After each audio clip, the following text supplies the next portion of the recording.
Hello, our names are Christina, Alyssa, Natalie, Robert, and Nicole, and in this video we are going to be walking you through step by step how to solve the value of interference using the coefficient of coincidence. The question we will be answering today is, based on the data set provided, solve for the interference value between the genes A, B, and C.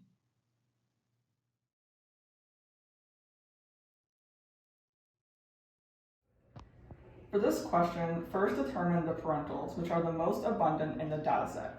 In this set, it's these two.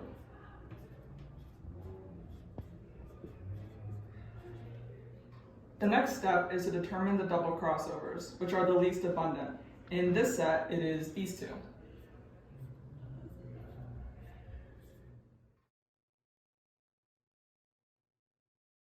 The next step is to determine the gene order by comparing the parentals to the double crossovers. If you notice, the B and C are the same in these pairings, but A flips.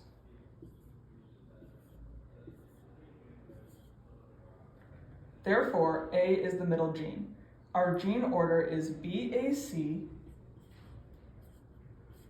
or CAB.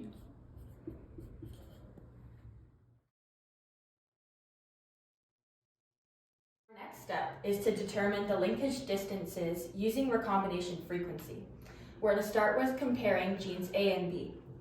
To do this, we're going to use our single crossovers in this data set, which is these two, and our double crossovers in the data set, which are these two. We're then going to write out the calculation.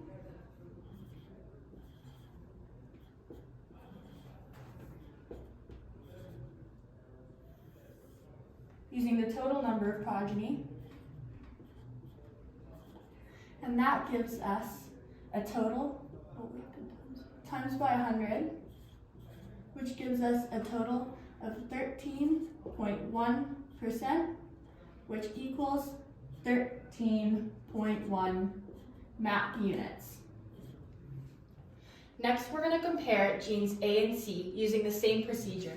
In this data set, the single crossovers between A and C are 52 and 49, and the double crossovers are 8 and 6.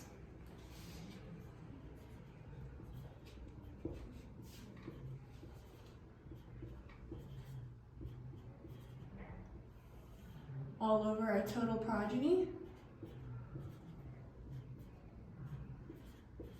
And this gives us a percent of 7.0, which is equivalent to 7.0 map units. Now that we know our gene order of B, A, and C, and our recombination frequencies of 13.1 and 7.0, we can do our gene map. So we'll start by putting B on the far left here. We'll put A in the middle, and then C on the far right.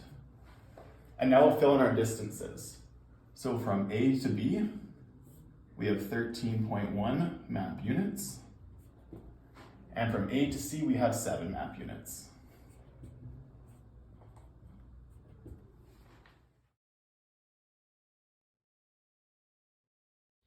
For our next step, we're going to calculate the expected and the observed of the double crossover.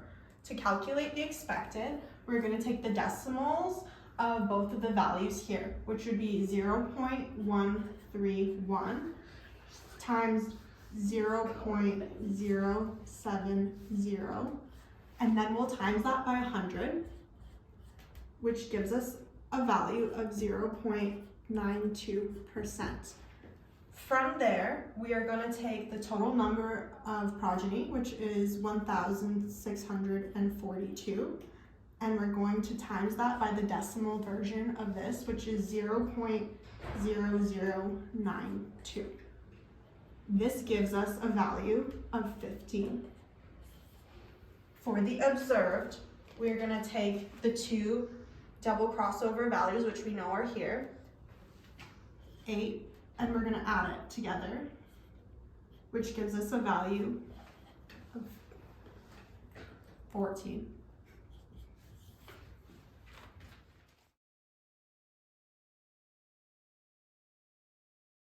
Step 6, we calculate the coefficient of coincidence.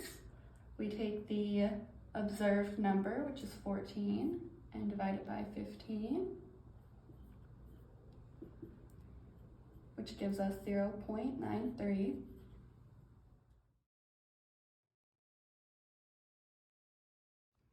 Step 7, calculate the interference value. In order to do that, we subtract the coefficient of coincidence from 1. This gives us 0.07 or 7%. This is the degree to which one crossover interferes with the other. To review everything that we've done so far, let's take a look at each step that we used to solve for the interference value. First, we determined the parentals and double crossovers from the dataset based on the highest and lowest occurrence.